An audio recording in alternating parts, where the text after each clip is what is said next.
Poverty. Something we're used to thinking about happening in other places, right? 15% of Americans live in poverty. That's 46 million people. 1 in every 6 individuals in America, of whom 16 million are children. That's the highest poverty rate this country has had since 1993. Now, we can argue about whether the poverty line is too high or too low. But here's the thing I think we can all agree on. A family of 4 living on $22,000 a year is living a really hard life. For a country with the innovation and wealth of America to have not moved the needle on poverty in 2 decades just doesn't make any sense. So you might think to yourself, there has got to be a better way of doing this. And you know what? You'd be right. There is. But before we get there, we have to understand 2 really important concepts: income and assets. Income is your paycheck. It's what you use to buy goods and services, and it maintains your standard of living. Assets are what you own: your house, your car, even your educational degree, your savings accounts, your 401k plan. Assets drive economic mobility from one generation to the next because assets are what you give your kids so that they can have a slightly better life than you have. Assets are the heart and soul of the American dream. So let's take a look at how in America we help Americans build assets and income, and let's consider what portion of each effort is devoted to helping low-income families in this country. In 2009, we spent $1 trillion in general income assistance, big programs like Social Security and Medicare, which, while they don't target low-income families, help them. We spent an additional almost $600 billion on specific programs for low-income families like the Earned Income Tax Credit and SNAP, which provides food stamps. $1.6 trillion to make sure that we have a minimum standard of living in America and that everyone can consume. Now, let's take a look at how we helped Americans build assets and accumulate wealth. We spent $300 billion in general asset assistance, all of which was in the form of tax deductions and tax breaks. Now, pop quiz. What does a family of 4 living on $22,000 a year not have a whole lot of? Taxes from which to deduct anything. We spent 10% of the total on low-income families. Now, if we take out the educational incentives, the Pell Grants from that, we actually spent 0.3%, a third of a percent of our total, helping low-income families save money. On the other hand, we spent over a half of that amount helping the top 5% of Americans get richer. What does this say about our values? What message are we sending here? Because, trust me, we're sending a message. Isabella came to us as a mom of 2 kids from Guatemala. And Isabella actually had 4 kids, and she had a dream for all 4 of her children, including David, her youngest. And David suffers from severe autism, and the family was receiving a form of disability assistance to help him out. Isabella went back home, cut costs on an already hard life, and saved for 3 years to put away thousands of dollars to send her kids to college. And she came back to open her 529 college plan for David. And that's when we had to tell her that if David ever had more than $3,000 of savings in his name, he'd lose his disability benefits. Something that Isabella couldn't afford to have happen, so she had to walk away. It's not just that we don't encourage low-income families to save, but the majority of the welfare programs that benefit them are means-tested and will actively discourage them from saving by pulling their benefits out from underneath them if they put together even the smallest financial cushion. You know, statistically, it's 8 times more likely for a child to go to college if he or she has a college savings plan.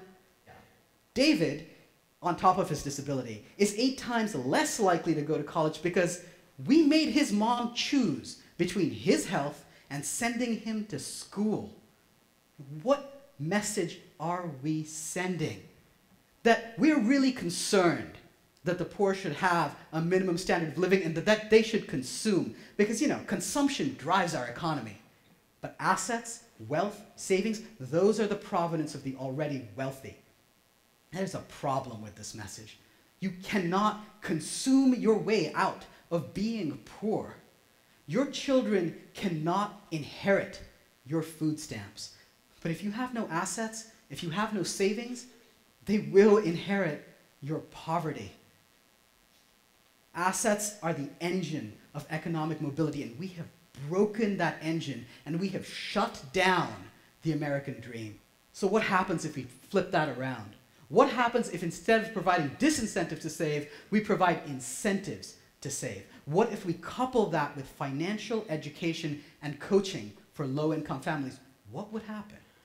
Sandra came to us as a single mom with 2 great kids who wanted very much for her children to have a better life than herself, because she lived barely above the poverty line, had terrible credit, and no savings. 2 years of financial coaching.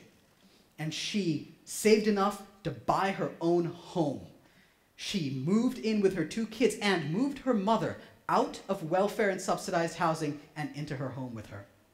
Jessica came to us as a mother of 2 kids with a huge pile of debt, no savings, and bad credit. In 1 year of working with a financial coach, Jessica cut her debt by $11,000. She moved from using $7,000 in housing subsidies to just $60, and she raised her credit.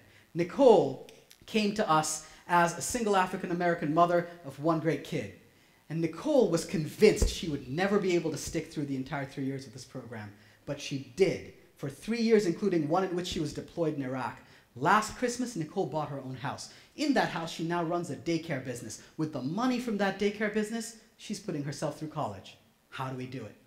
Community outreach. The first step is get to the communities, hold workshops at times and places that are convenient to the working low-income families there. Asset building incentives. Enroll them in the few federal programs that do exist to help them build assets, most of which, by the way, they've never heard of. And the third and most important piece, provide them with financial coaching and education from volunteers like you who've gone through our training program and who can help them get out of payday loans and into a savings account. That can help them get out of bad predatory credit card debt and make the credit system work for them. That can help them figure out how to save. Does it work? In Lynn, we helped 70 families, which we provided financial coaching for. We reduced total debt. We reduced welfare spending, we improved credit scores, we increased income, and we increased savings. How long did it take us to help these 70 families of whom we influenced over 60%? 6 months. 6 months. 6 months of financial coaching, and we got these results the first time we deployed this program in Lynn, and we have learned a great deal since then. So here's a big idea for you. We're a nonprofit, and we're dedicated to moving down that road. But think about Jessica. Jessica paid off $11,000 of credit card debt, right? So the credit card companies made money. She went from using $7,000 in housing subsidies to using only $60, which means we, the taxpayer and the government, made a lot of money. And she raised her credit score so that someday she could get a home loan. And when she does, some bank, someplace is going to make a huge pile of money. How much did it cost us to create hundreds of thousands of dollars of future economic value? $3,000, $3,000. What if you could capture that value? What if you could build a business that provided financial services for low-income families and pulled them out of poverty at the same time? We have a choice. We can choose to provide low-income families with the same financial tools, opportunities, and knowledge that we possess. And if we do this, we can do an audacious thing. We can make the poor wealthy, and we can bring back the American dream. Thank you.